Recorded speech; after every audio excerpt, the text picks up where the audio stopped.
10-20 টাকা বা 30 টাকার গুঁড়ো দুধের যে এত সুন্দর মিষ্টি হয় তা না বানালে জানতামই না। আর খেতে সেই রকমের টেস্ট। কি করে তৈরি করলাম টিপস সহ সমস্ত কিছুই কিন্তু ভিডিওতে দেয়া আছে। এলাচটা একটু পরে লাগবে। এতটুকুন আটা আর এতটুকুনি গুঁড়ো দুধ নিয়ে নিলাম, তার ভিতরে দিলাম বেকিং সোডা, খাওয়ার বেকিং সোডা আর সামান্য একটুখানি ঘি। এবার ভালো করে এগুলো মাখিয়ে নেব।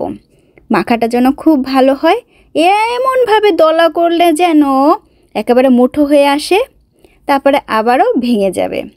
এইভাবেই যেন এই মাখাটা হয়। এখন নিয়ে আসলাম লিকুইড দুধ। এই লিকুইড মিল্কটা নর্মাল, একটু একটু দেব আর ভালো করে মেখে নেব, একটু একটু দেব আর মেখে নেব। তারপর একটা ডো করে প্রায় 30 থেকে 40 মিনিটের মতো ঢাকা রেখে দেব। পানির একটা শিরা করব বেশ মিষ্টি দিয়ে, তার ভিতরে ওই এলাচটা দিয়ে দেব। এই পানির শিরাটা আপনি একেবারে কমিয়ে অল্প করে নিতে পারেন, তা না হলে আবার বেশিও রাখতে পারেন। 30 থেকে 40 মিনিট পর ডোটা এত সুন্দর হয়েছে। বাস এইবার হাতে হালকা করে একটু ওই যে রান্নার তেল নিয়ে আমি এইগুলোকে এক একটা করে শেপ দেবো। গোল লম্বা যা ইচ্ছা তাই দিয়ে নেব। ওই একবার দিয়ে নিলেই হবে হাতে, কারণ এর ভেতরে কিন্তু ঘি আছে, বারবার আর তেল দেবার দরকার নাই। এত ভালো মিষ্টি হয়, নরম স্বাদের, কী নাম দেব তাই ভেবে পাচ্ছিলাম না। কালো জামুন, গোলাপ জামুন নাকি লালমোহন, কে জানে। আমার এক আপু তো লালমোহন নামই দিয়ে রেখেছে।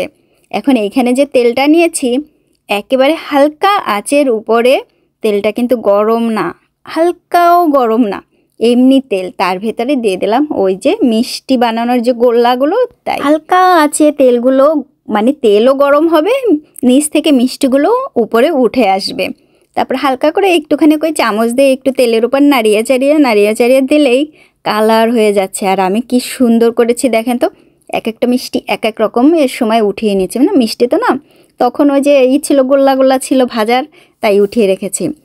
পানির শিরাটা যেই হয়ে গেছে, বেশ খানিকটা টেনে গেছে, তখন মিষ্টির ওইগুলো দিয়ে হালকা করে একটু বা বেশি করে একটু জাল দিয়ে সকালে দেখলাম মিষ্টিগুলো এমন হয়েছে নরম তুলতুলে। এই দুই রকমের মিষ্টির ভেতরে যদি বলেন যে কোন মিষ্টিটা সবচাইতে বেশি ভালো, দুইটাই। এই 10-20 টাকার ওই যে গুঁড়ো দুধের প্যাকেট দিয়ে যে এত সুন্দর মিষ্টি হয়